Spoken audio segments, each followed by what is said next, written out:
Governor Soludo till law na Anambra. And that law will be affect and Omenala too much and in the Dibia too very much. Managa mutata continue on in your basaloka. In cases in Chaliku will not walk, Kuzilundo and a case is worry. Ori we don't know. Many of you will not like what I want to say. Man, I'm mana walk, I no send you. Follow or no follow, you know, consign me. The joy in the when I'm name video they post online and now I don't want what you follow or you don't follow is not my business. Only video no ka. Only video no ka. Ntona awo no ka ko video. Malabalo na ndocha butela anyo ka undori. Ndocha butela anyo ka jintona awo we bata banyi. Only na amwe. Anyukwu na ekworo ajọ omume niile jisipụta ụwa unu na-afụ na ọdịnala today wụ ndị ụka kụziri ndị ọdịnala mana ndị ọdịnala bịa mebezie emefeli oke maka na gbalagbala fela ala gbalagbala felo oke ọwụla ala ibe niile unu na-ekwu ibe niile unu na-accuse ndị omenala of dị n'ụlọ ụka ọ ndị ụka wuye buye n'isi ndị ụka wụ the leaders of atrocity. I am not a biased human being. Actually, they go mundi Omenala pia oba. Gwaba tuwa njoba niile niru mandi dibia mandi leje kutogu. I came now kankuwa makanga ndi oka ndi ne kasi ogu ndi leje na nke ndi dibia je kutogu enyi na ota vaje mawans. Ndi sina bana afuzo na banwele okpukpo oku. So many pastors and evangelists and reverend fathers and them dioka. When we are total rituals one perform over Jiafuzo. And when only Jeje put all boy are we bute in a fuzo.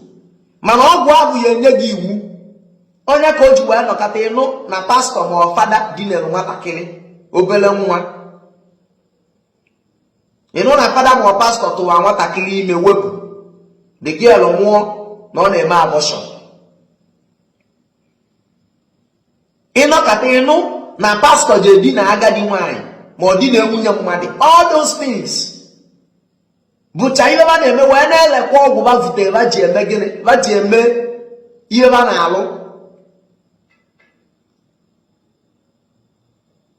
Ana ekwusi maka ihe gbasara ịlụ ọgwụ. Asị na ndị omenala na ndị dibịa na ba na-agwọlụ ndị yawu ọgwụ. Ndị pastor kwanu. After so many videos, everyone was a yawu na abia abego no ka. The pastors so kwa lawyer, like many of the pastors were native doctors in disguise. Atrocity needed in order and tata de noka. Let me use Onyeze Jesus as a point of contact. On a moka, on a Omenala. On a coca, on a runde made na me. Na capiti ne webu ne all those things na ga we go na mmiri mana ọ kwa pastor na eme ụka oh because na onye je Jesus bufte nke ụwa niile malọcha na ọ na-eje na mmiri na o nwere nkwa na o nwere nkwakịrịkwa na ọ na-edobe mmụọ na ọ na-edobe agwụ mana enwe some other pastors na-emekwa the same thing mana ha na-ezi ezo so many of them were na mmiri ka ha je na tike. Man, I don't blame them. Ndị blame who didn't never have such power. Makanasi nkuwe, iyara bia na tacha mi ike bukwa na pulpit, jana akoto ike na tam. Ndị ụka mere alụ. Alụ dị n'ụlọ ụka kwa nwa, nke dị n'ọdịnala kwa nwa. Nwere zonye ntrọs ụmụ ụka ma ọdịnala. I am on my own. Mmalụ ndị ichie mmalụ chi mmalụ ebe chi si wee bịa mmalụ mmụọ na-edo m asọ mbie ndị adị m asọ ihe ọchị n'ihe ọ ya emelumie. So many reverend fathers and so many pastors na-esi Anambra steeti gbagota Asaba bịa na-egbu nwa. Ụfọdụ kwụrụ nwaanyị ụgwọ họteelụ ọ na họteelụ for weeks mgbe ji sọ agbagote taa nwa. one girl ji wana complain olu sim na ọ mara nke wụ na ụfọdụ oge enyi nwoke gbagote Asaba ịbịa ka anya na ya nọrụ ọbịa ọwụ na ọbịa na ọ nọ na period the guy ya na-eyi ya ọnụ ọma na ọ na-enyi eyi uzu onye na period Sam Abele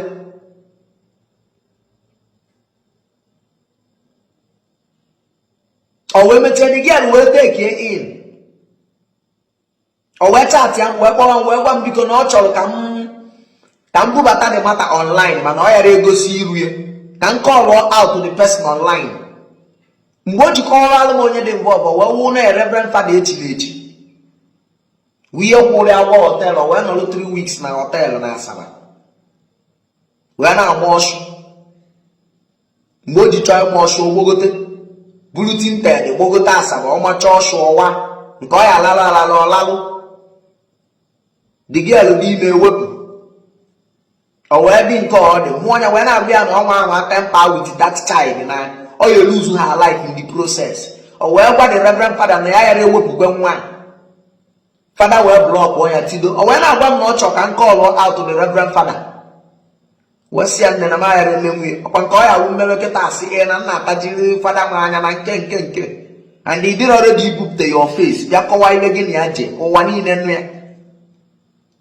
mana Fada blọk gị ya bụ afọ ime si ya ebe ọ chọrọ iwepụ ntụ na aghụghọ dị n'ụlọ ụka dị n'ọdịnala enwe ndị Fada enwe ndị pastọ na-agbacha klọb ọ bụrụ ndị nọ na Anambra steeti ndị nọ n'Ọka dayasis Ọnịcha dayasis wee agbago Asaba ma Port Harcourt ma Enugu je na-agba klọb na-ebu nwa enwego some popular pastors nwa na South East ebe ahụ fụ na klọb ma na Lagos ma na Akwa Ibom ma na Port Harcourt so many pastors in Port Harcourt come to Asaba Anambra agba klọb ha na-ekwu ọdịnala ihe dibịa na-ewu law ma Soludo implement let it be extended to ndị ụka to na aghọdịmude so many of them nyile ozu nwatakịrị placenta ụmụ nwaanyị na ọtara for them to perform rituals si na ba na-aka ụka ba kagburu onwe ba n'ụka o nwere ozi onye na-efe Chineke n'ime mmụọ na eziokwu onye ọbụla chọọ miracle onye anwa pushuru our people to ịbanye n'ajọ ndụ n'ajọ ọgwụ all in the name of ụka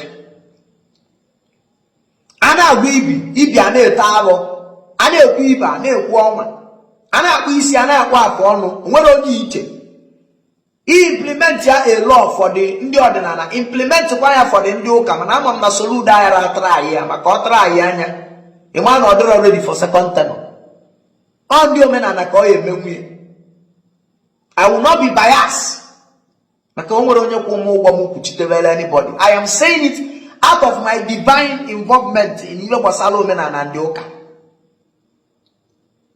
ibe niile na-eme na omenala ma ndị na-agwọ ọgwụ ma ndị na-ebu ya ọdịeshi ndị pastọ na ndị ụka na-emechezie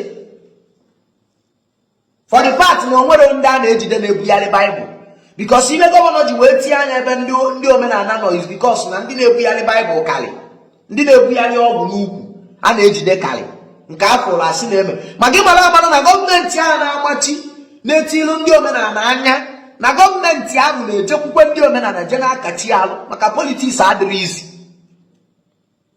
ichekire kabọọdụ ndị politishans anyị nwechara n'ala Igbo anyị fụ na many of them nwechara ọgwụ na ndị ọ n'aka ndị dibịa ka ha na-ejekwa eje agwọta anya bụ ọgwụ allegedly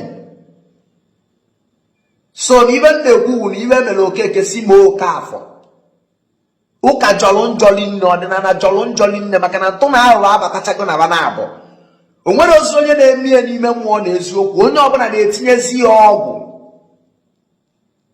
crowd puller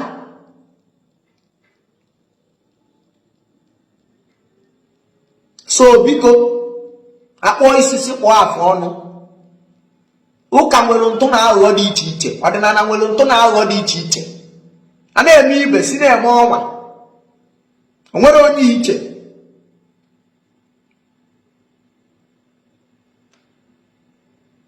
ka o ji na-adịna ka just centralize some particular type of people efili na malụ na ndị a niile nọ n'ụlọ ụka anyị na ma ncha niile na-eje kwadobe dibịa onye ibe na-adịrị mma nara ejebe dibịa ọgbụgba afa ka ma na-abịa n'ụlọ ụka anyị na-egole olive oil na-ete ma na-ejekwebe dibịa na-agbachala afa na-ajụ ese.